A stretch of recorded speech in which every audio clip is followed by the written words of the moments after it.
Trump and Musk are killing veterans. You cannot cut the Veterans Administration by 25%. Mr. Trump suffered a terrible medical condition during the Vietnam War. He was not able to serve. The condition is called treachery and stupidity.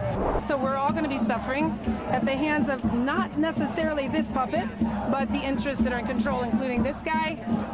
And then there's supposed to be a second puppeteer that is Vladimir Putin, but he couldn't show up today. So. And I think that as democracies, we've been sisters forever. We've had plenty of people fight and die for our right to vote, for our right to have a say in our governments. The power-hungry have seized our country and our nation, those and with they're major seizing our wealth. democracy. This is Putin's plan to destroy and disrupt the West and the Western alliances. And he's got the perfect puppet. When you make friends with your enemies and enemies of your friends, that is problematic.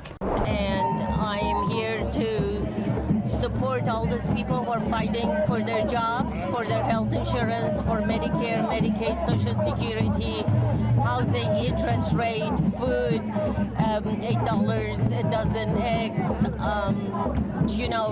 sending their kids to school, buying clothes, celebrating holidays. People are just suffering because there is no money. Buying a car if they need one, making it to work. 200,000 people have lost their jobs. So let's add them to the unemployment list and food stamps and Medicaid. And let's see where we're going to get with that. As it says here, Trump and Musk are killing veterans.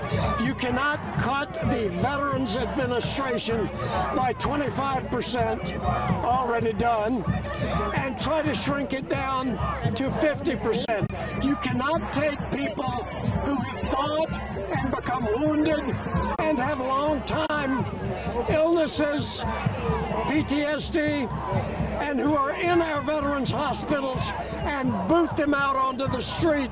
This is what these cruel, thoughtless, we want to call them human beings, but we've got to understand that Mr. Trump suffered a terrible medical condition during the Vietnam War. He was not able to serve. The condition is called treachery and stupidity, and so many of the people in his cabinet are suffering from that today.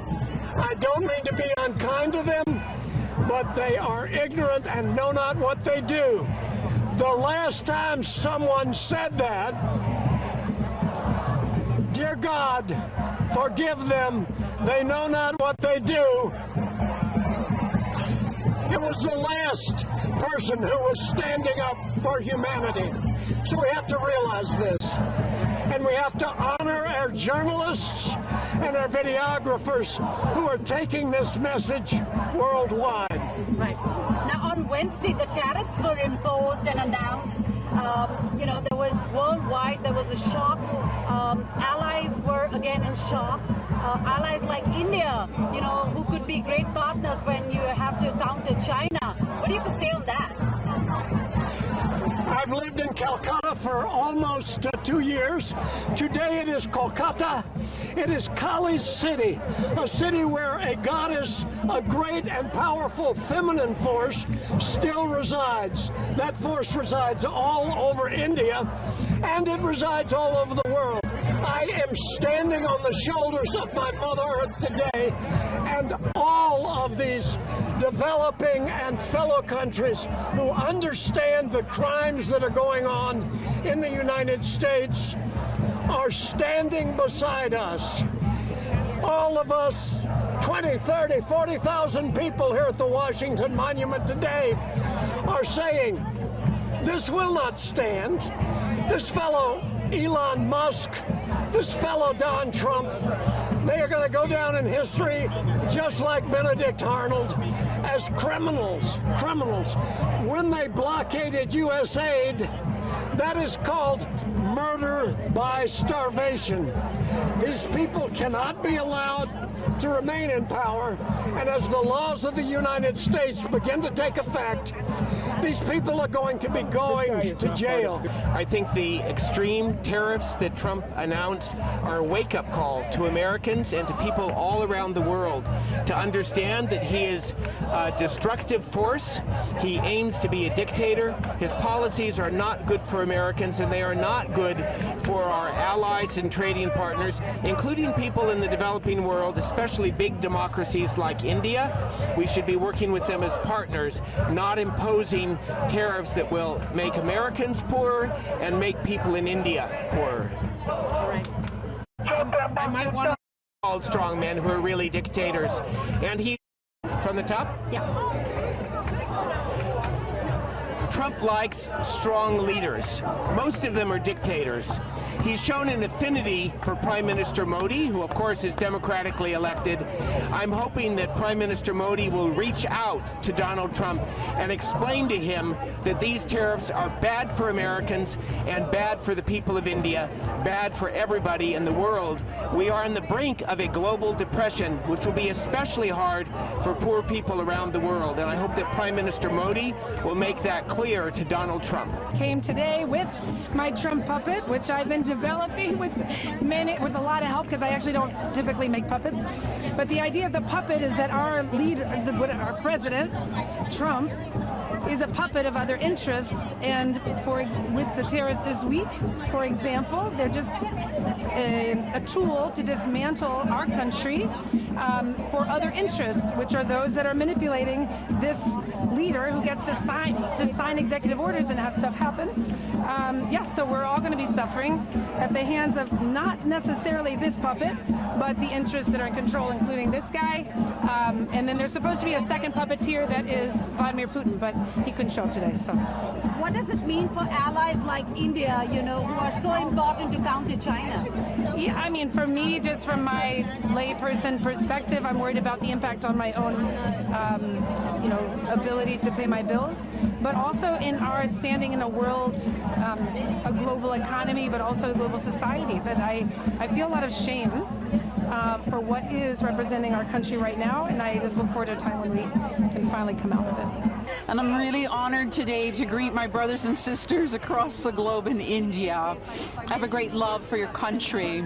And I think that as democracies, we've been sisters forever. We've had plenty of people fight and die for our right to vote, for our right to have a say in our governments. It's just shocking that this has happened. It's shocking that half of our country has voted for this. I think they themselves are shocked as well. And how to turn that around when we've gone down this road so far is hard to say. I'm very inspired when I think about Mahatma Gandhi, really. Today I'm here because it is our ocean and it's our salt. And I'm looking, what am I going to do to be the resistance? How am I going to do that peacefully? As for world commerce and world exchange, we have so much to give to each other. We have so much to learn on how to live together as a global community. This greed of me first, my country first, my products first, and as much money as I can possibly make, it's unsustainable. It's unsustainable for every country. It's unsustainable for the world. It's unsustainable for humanity. So I again just want to greet my brothers and sisters in India. I know that you're not strangers to adversity, and certainly not to class struggle, and certainly not strangers to poverty. You have so much to teach us. We're kind of babies. We've been rather economically privileged, and we're in a bit of state of shock that even the privilege of freedom, the basic human rights, such as being able to speak to you today on camera, that this might be taken from us. It's shocking. It's going to take us a while to catch up. So please help us.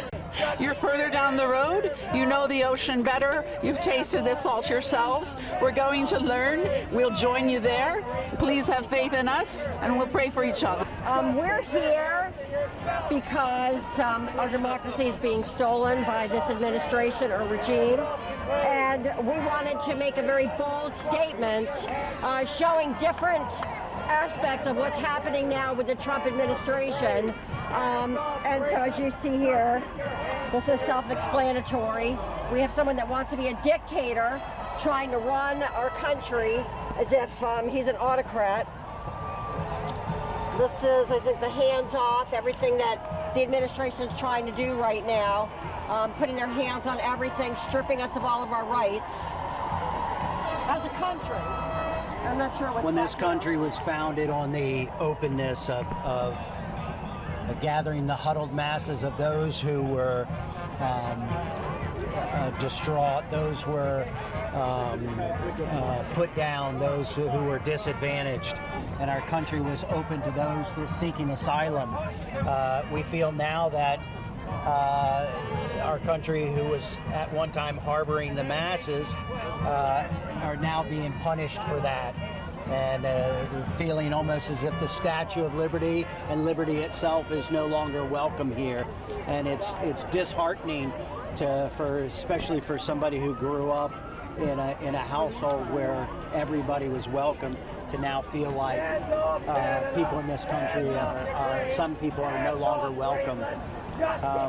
Put the mic up. The overreach of Donald Trump and the fights that are in the court systems now, it seems like he wants to be the dictator that he is acting like.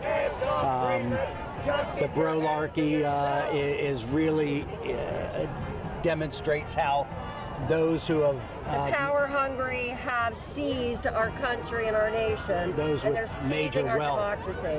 What I believe is going on, this is Putin's plan to destroy and disrupt the West and the Western alliances. And he's got the perfect puppet in Trump. And so he's got Trump doing his dirty work by putting these tariffs. And the only point of these tariffs is just to disrupt our Western alliances and the world trade as it is now, because Putin, I believe, has been holding a grudge since the USSR was destroyed. And he is so upset about that, and he wants to get revenge and strike back by destroying the United States and the Western Alliance. He's doing a great job disrupting the United States from our allies. They're more than just Western allies. He's doing a great job doing that. But he might end up having a world that's even stronger, though, when all these countries don't just sit back and let the United States do the leading on everything, and they're capable of standing up and uniting against Russia. What about strategic partners like India in the Indo-Pacific? Imposing tariffs on them, what does that mean? That's no more sense than any of them. Why would he be putting tariffs? They already have trade agreements, and we already have established trade systems. There may be some tariffs on certain items, but it's already agreed to. This is all strictly to isolate the United States and disrupt us from all our peaceful alliances. Has nothing to do with India, has nothing to do with the other countries in the Pacific, has almost nothing to do with us and them. This is just Putin's way of striking back, and he's got a hold of the government here in the United States, which is a very powerful tool. In part, I'm here, and this dovetails with your question, because when you make friends with your enemies and enemies of your friends, that is problematic. And when you further reinforce that through tariffs, which, by the way, do not benefit the American people at all, then this is problematic at every level, ideologically, economically, and morally. So this is why I'm here.